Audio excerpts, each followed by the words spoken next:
too. And I was glad. I had worked before, starting in 1970, we had a women's discussion group through adult education, and just managed to have and identified a bunch of the same issues you people did. And I was, and I had worked in family daycare up until then. My kids were in school and been around the Women's Center, but was so delighted to be able to get more involved. And what year was that again? I don't know. I believe you took it, it was 75 or... Maybe 4, but... Yeah, 74, yeah. Whatever it was a lot still was focused on healthcare issues.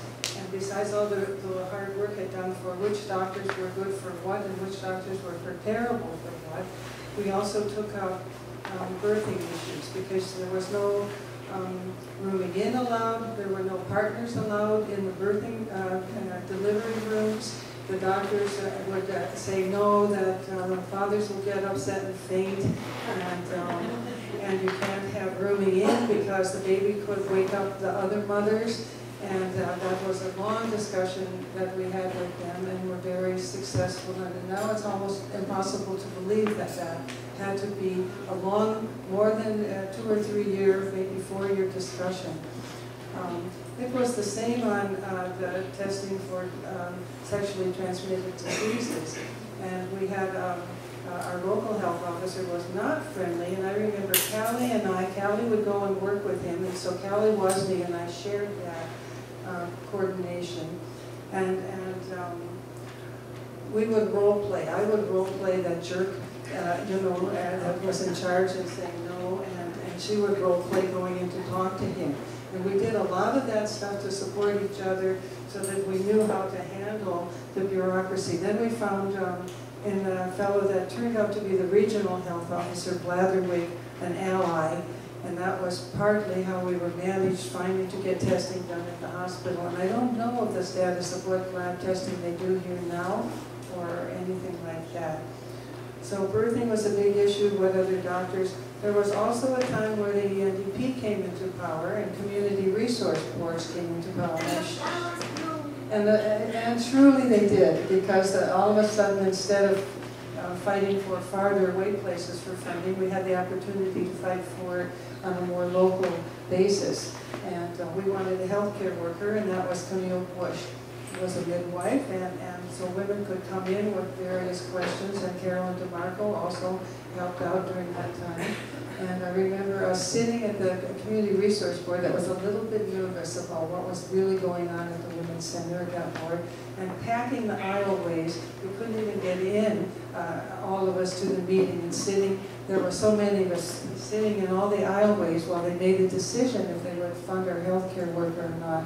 So by then we had gotten fairly organized around those issues, and were fairly effective. There also was legal work being done. There was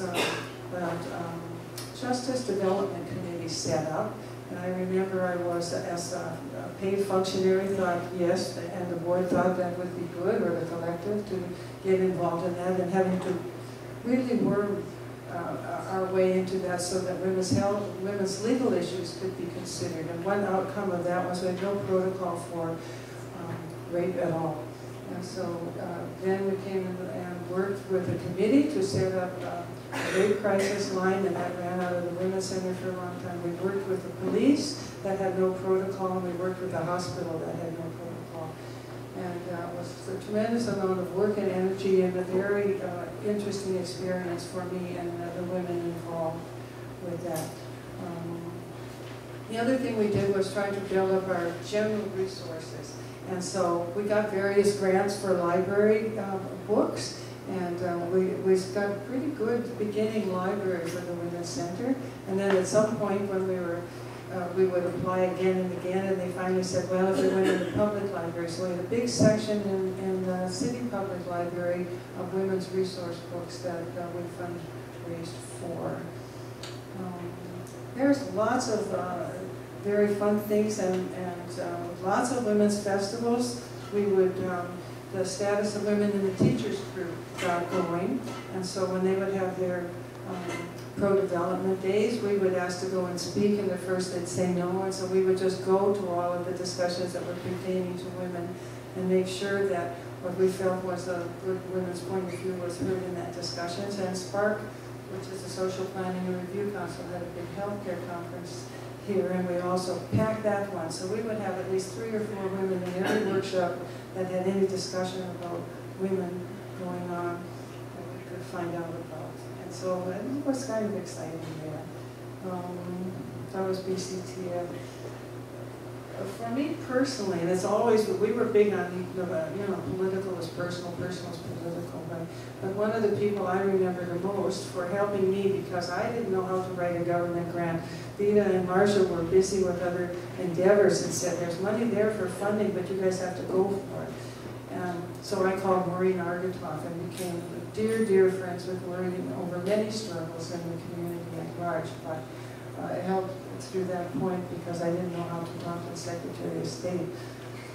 But I think that's just a brief overview because I don't want to take, I probably used my 5 minutes. And, I don't even remember who came after me, but I do remember there's an NBC